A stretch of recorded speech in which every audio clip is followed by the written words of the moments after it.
कभी कभी भूगोल हमारे लिए सबसे बड़ी चुनौती बन जाता है। जरा सोचिए, भारत का उत्तर पूर्वी हिस्सा देश के बाकी हिस्सों से एक धागे जितने पतले रास्ते से जुड़ा हुआ है। एक ऐसा नाजुक धागा जिसके टूटने का डर हमेशा बना रहता है। तो आज हम इसी भौगोलिक चुनौती की कहानी और इसके एक बहुत ही अनोखे समाधान को परत दर परत समझने की कोशिश करेंगे। कहते हैं कभी कभी घर पहुंचने का सबसे लंबा रास्ता ही सबसे सुरक्षित होता है। पर क्या हो जब एक नया, छोटा और ज्यादा स्मार्ट रास्ता खुल जाए, वो भी एक पड़ोसी के घर से होकर? देखिए, हर बड़ी कहानी की शुरुआत एक बड़ी समस्या से होती है।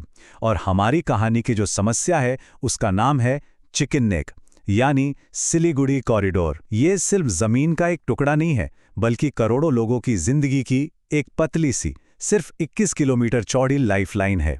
तो ये चिकन नेक आखिर है क्या? आसान भाषा में, ये जमीन का वो बेहद संकरा गलियारा है जो भारत के नॉर्थ ईस्ट के राज्यों को बाकी देश से जोड़ता है।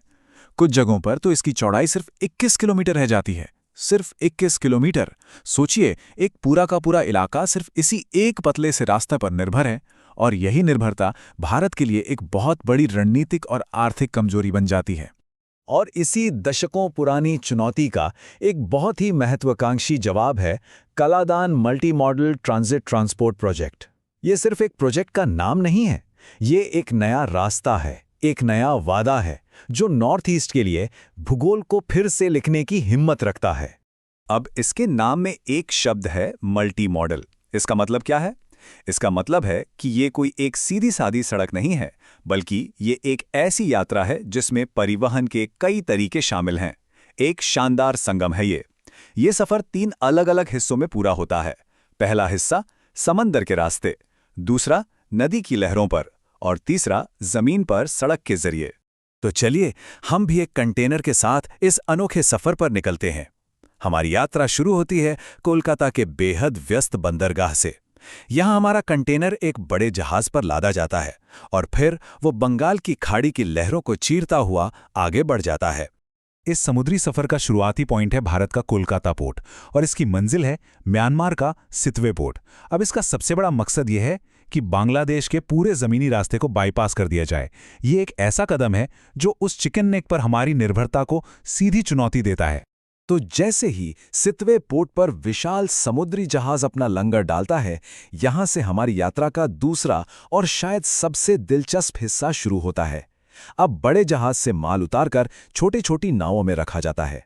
अब सफर समंदर का नहीं, बल्कि नदी का है। हमारा कंटेनर अब कलादान नदी की धारा के साथ म्यांमार के रखाइन और चिन राज्यों के हरे भरे अनछुए इलाकों से गुजरता है। ये सिर्फ माल ढुलाई नहीं है, ये 2 देशों के बीच एक नया जल मार्ग खोल रहा है जो व्यापार के साथ साथ रिश्तों को भी और गहरा बनाएगा। चलिए, इस सफर के बीच एक छोटा सा ब्रेक लेकर इस बड़े प्रोजेक्ट की कहानी को भी समझ लेते हैं। इसकी नींव 2008 में भारत और म्यांमार के बीच एक समझौते के साथ रखी गई। फिर 2014 में ये भारत की एक्ट ईस्ट पॉलिसी का एक मेन पिलर बन गया और उम्मीद है कि 2027 तक ये पूरी तरह से काम करने लगेगा। नदी का ये शांत सफर म्यांमार के पलेथवा शहर में आकर खत्म होता है। यहीं पर पानी और जमीन का मिलन होता है और शुरू होता है हमारी यात्रा का तीसरा और आखिरी पड़ाव। अब माल को फिर से ट्रकों पर लादा जाएगा जो भारत की सरहद की ओर बढ़ेंगे। पलेथवा से ये ट्रक एक मॉडर्न हाईवे पे आगे बढ़ते हैं।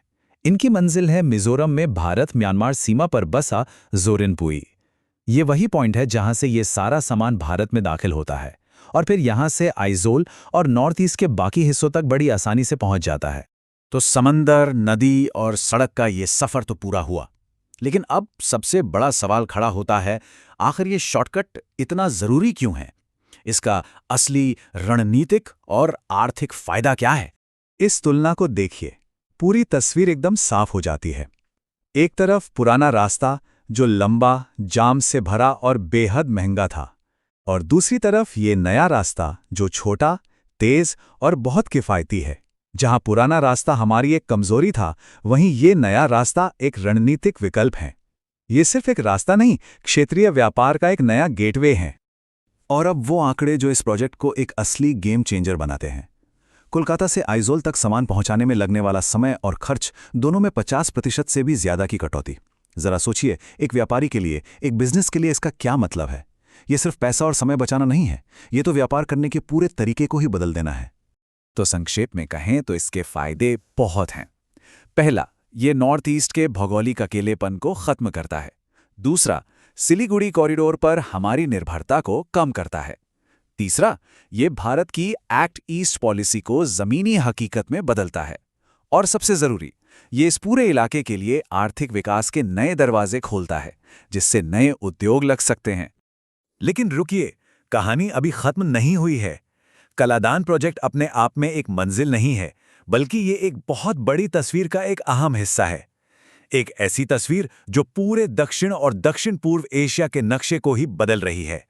इस टेबल पर एक नजर डालिए। कलादान प्रोजेक्ट के साथ साथ Bharat, Myanmar, Thailand, trilateral highway और BBIN मोटर व्हीकल एग्रीमेंट जैसे कई और प्रोजेक्ट्स भी हैं।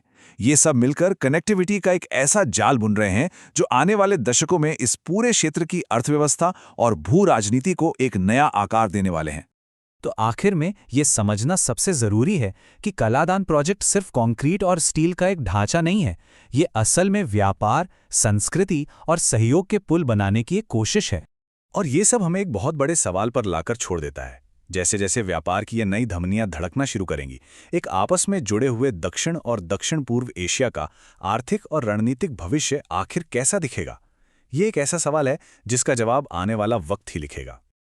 अगर ये वीडियो आपको पसंद आया हो तो लाइक जरूर करें, शेयर करें उन दोस्तों के साथ जिन्हें UPSC, लॉ या जनरल नॉलेज की तैयारी करनी है। और हाँ, सब्सक्राइब करें। आप अपने सुझाव या सवाल नीचे कमेंट में लिख सकते हैं।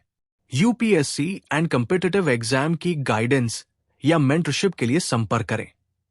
Our contact information is given in description. धन्यवाद। मैं हूं कृणाल ठाकुर। मिलते हैं अगले भाग में। जय हिंद।